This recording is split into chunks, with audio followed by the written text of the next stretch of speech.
శ్రీ వల్లి దేవసేన సమేత శ్రీ సుబ్రహ్మణ్యేశ్వర స్వామివారి దేవస్థానానికి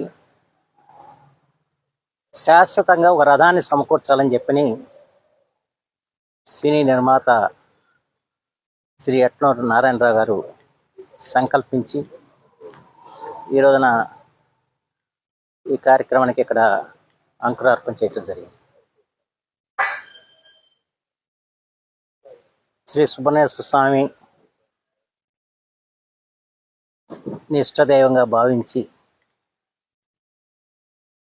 కోరికలన్నీ కూడా ఈడేర్చే స్వామి అని చెప్పి ఎంతో భక్తి ప్రపత్తులతో ఈ కార్యక్రమాన్ని అట్లూరు నారాయణరావు గారు ప్రారంభించడం చాలా ఆనందదాయక విషయం.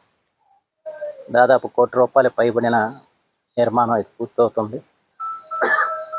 ఈ రథాల నిర్మాణంలో ఆరితేరిన వ్యక్తి ఈ తూర్పుగోదావరి జిల్లా మురమల్లకు సంబంధించిన శ్రీ కామేశ్వరరావు గారు. ఇప్పుడు కదా ఇలాంటి రథాలు దాదాపు 20 పైగా ఆయన చేశారు. ఇటీవల అంతర్వేద రథాన్ని కూడా వారే తయారు చేశారు. అలాగే ఆయనకి మళ్ళా శ్రీ సుబ్రహ్మణ్యేశ్వర స్వామి కటాక్షం లభించి ఈ రథాన్ని కూడా వారికి తయారు చేసే అవకాశం స్వామివారు కూడా కల్పించారు. ఇది మొన్ననే స్వామివారికి మంచి ₹1 కోటి పైబడి వెండి మందిరం ఆర్ఎస్ చౌదరి గారు వారు సమర్పించడం జరిగింది.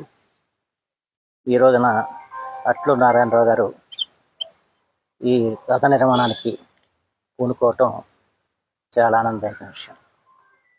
మిత్రుడు బీజేపీ నాయకుడు శ్రీ బుచ్చిరాజు గారు కూడా ఈ కార్యక్రమానికి ఆయన ఎంతగానో దోహదపడ్డందుకు వారికి నేను ధన్యవాదాలు తెలియజేస్తున్నాను. ఈ సుబ్రహ్మణ్యేశ్వర స్వామి దేవాలయ అభివృద్ధికి దాతలు ముందుకు రావాలి. ప్రభుత్వం చేసే కార్యక్రమాలు ప్రభుత్వం చేస్తూ ఉంటుంది. కానీ చాలామంది దాతలకి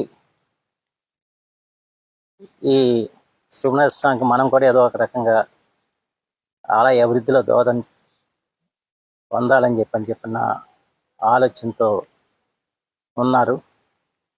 ఇంకా మనకి అన్నదాన భవనం ఒకటి నిర్మాణం చేయాల్సి ఉంది. దానికి కూడా దాతలు ముందుకు వస్తే బాగుంటుందని చెప్పి నేను భావిస్తున్నాను. అలాగే మొత్తం దేవస్థానాన్ని కూడా సోలారు విద్యుత్ దీపాలతో నడిపించాలని చెప్పి ఆలోచన కూడా ఉంది. దానికి కూడా ఎవరైనా దాతలు ముందుకు వస్తే దాన్ని కూడా ఏర్పరిచే అవకాశం చేస్తాం. అలాగే మాస్టర్ ప్లాన్ కూడా ఇప్పుడు రూపొందుతుంది. దాని ప్రకారం మళ్ళా కాటేజీలు కానివ్వండి, లేకపోతే గదుల నిర్మాణానికి కానివ్వండి పిలిపోవటం జరిగింది. దాంట్లో కూడా కొంతమంది దాతలు పాలు పంచుకొని ఈ దేవాలయ అభివృద్ధిలో వారంతా కూడా భాగస్వాములు కావాలని చెప్పి ఈ సందర్భంలో నేను వారందరికీ కూడా నేను హృదయపూర్వకంగా మనవి చేసుకుంటున్నాను.